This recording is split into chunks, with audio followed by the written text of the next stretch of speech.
c'est quoi le cadeau de cette vie? C'est quoi le cadeau? Frédéric Guillaume Camboulis, bonjour.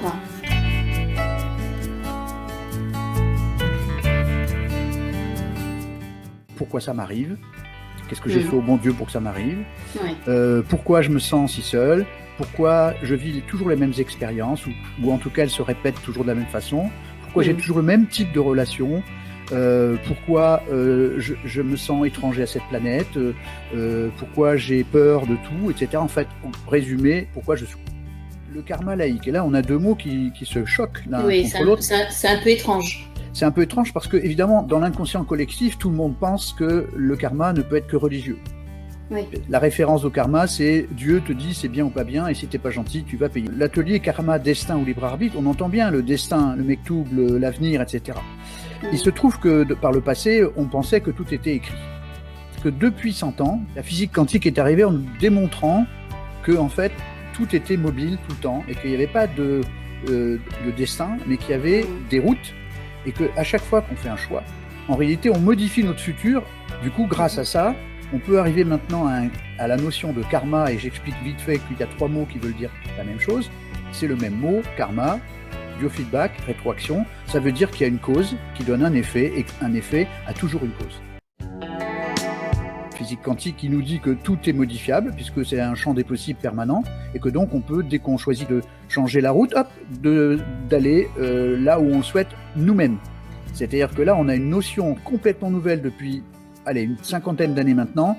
Nous sommes vraiment créateurs de la destination, et donc nous pouvons bouger sur cette route. Okay, donc ça c'est important, en fait. capital. Je m'appuie au niveau de cette notion de laïque, je m'appuie sur les 3 physiques, la cosmologie, celle qui va nous raconter comment l'univers fonctionne, et on va voir que l'univers ne fonctionne pas comme un grand tout dans lequel tout se balade de façon désordonnée, mais en réalité le grand tout, et donc là je fais référence à tous les ouvrages qui en parlent, notamment Frank Hatem, son père aussi, et d'autres personnes, tous les métaphysiciens qui s'occupent de la cause de pourquoi nous voyons l'univers s'expanser, par exemple. Et on a décrit, il y a quelque temps, le fameux Big Bang. Et maintenant, la cosmologie et la physique nous disent, mais attendez, c'est pas fini. Avant le Big Bang, il y avait un Big Crunch, c'est-à-dire une compression. Et puis le Big Bang s'est expansé, et quand on réunit les deux, on obtient une figure de style différente qui s'appelle le Big Bounce, qui veut dire le grand rebond. Et si on observe ce grand rebond, bizarrement dans notre vie, on fait la même chose. L'univers, lui, il fait compression-expansion. Oui. Sur notre planète, à notre niveau, dans notre monde, d'ici bas, on a l'hiver qui se compresse et on a l'été qui se dilate. On le voit, les objets se compressent et se dilatent, l'eau se compresse et se dilate. La survie de l'espèce, elle dépend d'un acte que 2 adultes qui sont grands se réunissent pour former un œuf qui est tout petit, donc ils se compressent ensemble. Et tout d'un coup, poum, l'embryon va naître et donc grandir et donner un adulte qui va être d'ailleurs plus évolué ou plus grand, même physiquement d'ailleurs plus grand que la génération d'avant. Donc là, on voit que l'univers le fait, l'enfantement, c'est la même chose, l'hiver et l'été, c'est la même chose, et puis à chaque seconde, nous respirons. Et qu'est-ce que nous faisons? Nous compressons quand on souffle et nous expansons quand nous inspirons. Nous avons bien devant nous le phénomène qu'on appelle l'holographique. L'univers se reproduit comme lui-même, à son identique de plus en plus petit. Et le but, c'est d'apporter assez d'éléments pour que vous puissiez vous-même vous fabriquer à un moment donné une intime conviction, parce que on a besoin d'avoir des références pour faire des choix. Les difficultés font effectivement grandir. Malgré toutes ces informations, force est de constater quand même que, mon Dieu, qu'est-ce que c'est dur de changer. Pour changer, il y a un mécanisme. Et ce mécanisme-là, il y a quelques grands de ce monde qui sont en train d'en parler, notamment Joe Dispenza dans ses ateliers, en expliquant qu'il y a des étapes. Et il insiste beaucoup, et j'insiste beaucoup depuis 15 ans là-dessus, il y a 3 états dans le cerveau. Penser, croire et savoir. Ces 3 états-là sont très différents.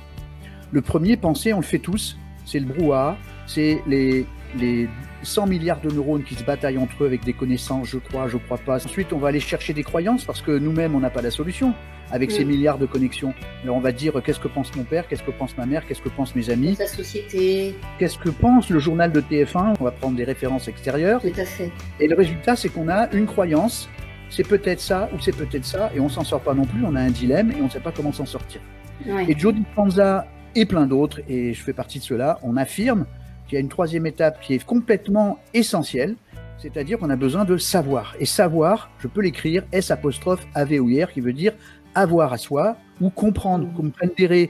Donc c'est ça, intégrer quelque chose. C'est pas juste l'entendre. Ça rentre par une oreille, ça ressort par l'autre. Il y a des belles phrases sur Facebook ou ailleurs.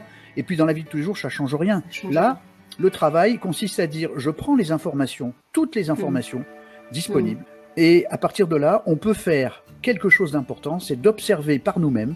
Et le but, c'est de dire, voilà, maintenant je comprends. Regardez le mot, comprendre. Je comprends, c'est-à-dire je prends avec moi l'information. Elle est à moi. C'est pas avant 7 ans quand on me l'a collée sur la figure. C'est plus extérieur, mais c'est vraiment intérieur.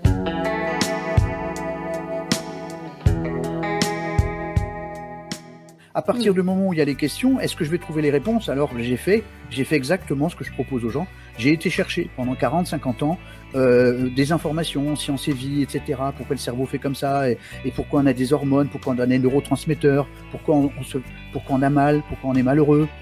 C'est quoi le vrai bonheur, les religions, tout ça, ça amène un discours qui amène assez de preuves, et c'est ça ce que je veux vraiment mettre sur la table, assez de preuves pour comprendre le mécanisme de l'intérieur, devenir adulte, c'est-à-dire sortir de la zone des 7 ans et décider de pouvoir choisir, tiens, je vais faire tel essai, telle chose, etc., pour changer, parce que en ayant les ressources, notre cerveau va pouvoir s'affranchir de l'inconscient.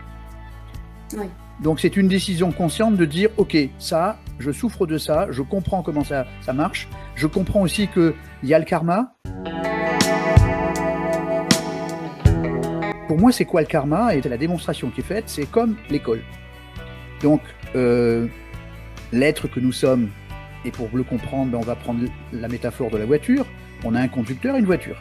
Quand on voit passer une voiture, on dit tiens, elle est rouge, elle brille. Mais dedans, il y a un pilote. Et quand on prend une personne qui est dans le coma à l'hôpital, on voit bien qu'il y a un corps physique, c'est-à-dire un véhicule, et dedans, il y a quelque chose qui l'anime, l'âme. Et quand elle n'est pas là, cette âme, le corps, il est comme mort. Et puis quand l'âme revient, quand elle se réveille, et tout d'un coup, on dit, tiens, cette personne est vivante. Et là, on voit la différence entre la carrosserie de la voiture et le pilote. Et donc, nous, le pilote, on est la copie de l'univers. Du coup, si l'univers veut s'expanser, il y a de grandes chances que nous aussi, on veuille s'expanser. Mais pas n'importe comment. Joie, donc la vibration du bonheur, on a dit tout à l'heure. La liberté, parce qu'évidemment, quand on est en prison, dans ce package de moins de 7 ans, on est en prison, donc on veut sortir de la prison, comme dirait Patrick Burensteinas. Une fois qu'on sort de la prison, on veut en sortir, et pour faire quoi? Pour être heureux, mais de plus en plus. Et de plus en plus, ça s'appelle la croissance, l'évolution. Donc, joie, liberté, croissance, ces 3 mots, vous pouvez les retourner dans tous les sens, ils sont indissociables. On ne peut pas être heureux en étant en prison, enfin, vous ferez la gymnastique, vous verrez que c'est pas possible. Ces 3 mots sont reliés, et c'est ça que l'univers fait, et donc c'est ça que nous venons faire. Et le corps, lui, c'est pas ce qu'il vient faire, lui, en tant que véhicule, ce qu'il fait, c'est nous amener là où on veut, dans la vie de tous les jours, mais il y a quelque chose de caché derrière ça. Et c'est le moment de se poser la question de comment ça marche. Et comment ça marche? On a vu que l'univers fait un grand rebond. Pour pouvoir aller là-haut, il faut d'abord qu'il se compresse pour pouvoir monter. Eh bien, c'est exactement ce que nous faisons. Et arrive le problème de la difficulté dont tu as parlé, Françoise. C'est-à-dire, c'est difficile de changer. Oui, parce qu'en définitive, pour pouvoir changer, c'est-à-dire monter vers le haut, il faut d'abord prendre un exemple tout simple. Lorsqu'on veut toucher le plafond et qu'on essaye comme ça juste de lever la main, on n'y arrive pas. On fait quelque chose naturellement. Oui. Tu l'expliques en conférence d'ailleurs. Qu'est-ce qu'on fait? Oui. On se met à genoux. On descend pour remonter. Et absolument, et on prend l'élan. Quand on voit un sportif, un tennisman qui tape dans la balle, il tape pas dans la balle comme ça. Il prend son élan avec sa main et il envoie sa force. Quand on fait du javelot, on prend derrière et on le lance devant. Et dans tous les... tu donnes aussi l'exemple du ressort qui est très bien. Et si tu permets, Fred, parce que moi, ça m'a beaucoup marqué en conférence, cette image que tu nous avais montrée de cette boule qui descend comme ça ou qui fait ça. Si tu peux l'expliquer rapidement, parce que alors, c'est franchement Oui, c'est une expérience qui a été menée comme ça par des mathématiciens. C'est très simple. Ils ont mis deux petites goulottes qui descendent avec des billes de billard, quoi. Enfin, même pas. D'ailleurs, c'est des boules en métal. Et on les fait descendre. Il y en a une qui va descendre tout droit, et l'autre, on va lui faire descendre, remonter, descendre, remonter, descendre, remonter. Il y en a une qui va parcourir plus de distance, puisqu'elle va descendre, remonter, et l'autre un peu moins de distance. Donc, nous, on pense naturellement que celle qui va arriver en bas la première, c'est celle qui descend directement.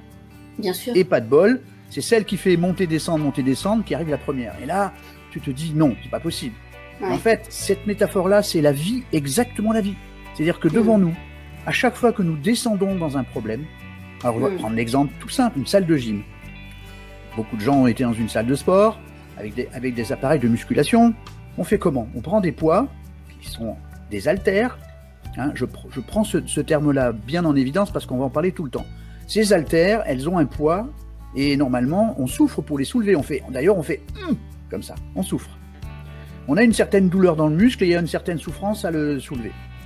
Mais si je sais que quand je fais du sport, c'est pour mon bien, j'ai payé pour ça. J'ai payé le mec en disant bonjour, je voudrais être plus fort, plus musclé, plus fin, plus en bonne santé, plus éveillé, etc. Donc, cadeau, hein, donc bonheur. Je veux pour mon bonheur faire des efforts. Entendons bien, je veux pour mon bonheur faire des efforts. C'est-à-dire que je vais soulever de la difficulté pour avoir un cadeau. Oui. L'univers, il fait big bounce, qu'est-ce qu'il fait? Il plonge vers la contraction du ressort pour s'expanser.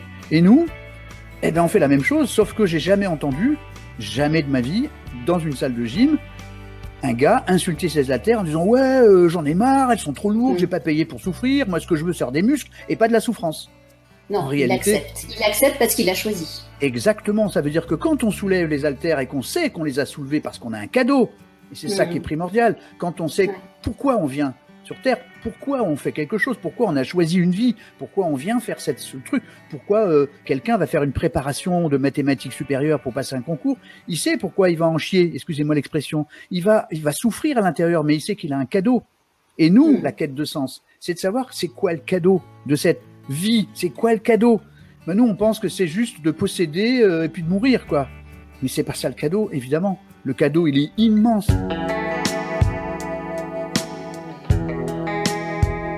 Joie, liberté, croissance.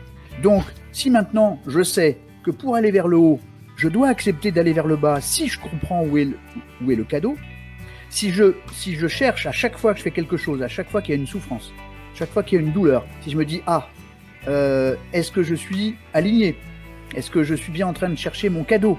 Si je cherche mon cadeau, j'ai pas de souffrance. Je me dis, je soulève mes haltères, et d'ailleurs, on voit les gens soulever les haltères en disant ouais, on sent qu'il y a une jouissance à soulever ça. Le gars qui fait du footing pendant 10 bornes en courant, il a de la jouissance à courir. Il fait pas, oh là là, j'en ai marre. Non, il y va en souriant. Et nous, ce qu'on fait, on va au boulot en disant, ouais. En fait, on devrait dire, pourquoi je vais au travail? Pourquoi j'ai un cadeau derrière? Et qu'est-ce que c'est que ce cadeau? Et à ce moment-là, j'accepte de travailler, sinon j'y vais pas. Ou alors je change de métier. C'est d'ailleurs pour ça Ou alors je change de métier. Et effectivement, c'est pour ça qu'aujourd'hui, beaucoup de gens se reconvertissent pour faire vraiment quelque chose qui les remplit. De l'intérieur. Absolument. Et c'est d'ailleurs ça. Et d'ailleurs, on peut parier que la majorité des gens qui nous écoutent aujourd'hui sont des gens qui sont déjà au fait de tout ce que tu dis là. Ils nous écoutent pas pour rien là, je veux dire en ce moment. C'est parce qu'ils sont déjà dans ce cheminement. C'est un peu comme le poste radio. Tout le monde allume son poste radio sur la fréquence qu'il est en train de chercher. Et donc, si on est en train de chercher la réponse à pourquoi ma vie, on a sûrement mis ça sur la fréquence quête de sens. Et aujourd'hui, on est là-dedans. La quête de sens, c'est ça. Trouver le pourquoi je fais, et c'est pour ça, comme tu le dis, je confirme que moi en cabinet, je recevais énormément de gens qui me posaient la question de j'ai envie de changer de métier, comment je dois faire, est-ce que je suis bien en train de chercher le bon métier, donc on se servait d'une application dont on parlera après, mais si on a un cadeau extraordinaire en face de nous, je pense que tout le monde a vécu ça, on est fatigué, on veut dormir, et puis il y a quelqu'un qui nous appelle en disant on fait une fête, tu viens nous rejoindre, et là on n'est plus fatigué, on prend une douche, on s'habille et puis on va faire la fête. Et donc, on a vécu cette chose-là. Et ce que je veux démontrer, c'est qu'à partir du moment où on a compris, grâce à ces sciences, que nous faisons comme l'univers, que nous cherchons cette joie, liberté, croissance, et que le corps, lui, son job, c'est de faire le contraire. Nos haltères, donc nos difficultés de la vie, nous proposent de juste résistance pour nous rendre plus forts. Et plus fort, ça ne veut pas dire juste plus musclé. Ça veut dire plus heureux, plus libre, plus patron de sa vie, plus tout. Et donc, si on décide d'entendre que nos haltères nous proposent une juste résistance, elle n'est pas injuste. Alors que nous, on est plein de cette colère d'injustice. Il y a des injustices sur Terre, il y a des méchants et des gentils, etc. Mais là, moi, ce que je vous propose de faire, c'est pas de vous poser la question de ce qui se passe sur Terre, même si on peut se la poser, évidemment. C'est de revenir à vous parce que c'est de votre question dont il s'agit. Pourquoi il m'arrive ça? Je veux comprendre, je veux pouvoir décider de ma vie, je veux pouvoir savoir pourquoi je fais des choses et pourquoi ça me fait souffrir ou pas souffrir. Si vous savez que vous soulevez les haltères pour un cadeau, il n'y a pas de souffrance. Par contre, les haltères, elles tombent sur vous, ça s'appelle grosse galère. C'est un sacré changement de point de vue qui permet vraiment aux gens de reprendre les rênes de leur vie, quoi. Exactement, et c'est ça ma jouissance à moi, hein, parce que mon bonheur... Ça se sent, Fred, ça se sent. Mais oui, parce que d'abord, je suis un aîné d'une famille de 4 et qu'autour de moi, j'ai vu tellement de gens souffrir. Moi, j'ai démarré à 3 ans de souffrir, de souffrir, c'est-à-dire ne pas comprendre certains événements en disant c'est pas possible. Même à 3 ans, le petit bonhomme que j'étais, il avait envie de savoir comment il faut faire, quoi, parce que être malheureux en disant qu'on va grandir, apprendre, travailler et puis mourir... franchement, c'est pas un but en soi. C'est pas un but en soi. Donc ça veut dire que du coup, adieu les souffrances morales, adieu les souffrances psychologiques, adieu les compensations et les addictions. Bonjour le volant de ma voiture que je pilote tout seul, et je deviens le maître de ma vie, et je suis plus heureux selon ma propre méthode à moi, pas la méthode d'un Fred ou d'un gourou ou autre chose, parce que chacun va fabriquer son propre bonheur avec son propre volant, avec sa propre voiture intérieure, en étant enfin le patron de sa vie. Voilà la preuve. Super. C'est magnifique, Fred. Écoute, je te remercie beaucoup pour cette présentation. Et moi, je te dis à bientôt. Merci. Merci beaucoup. Merci à toi, Françoise. Et bye à bye. bientôt pour tout le monde. Bye bye. À bientôt.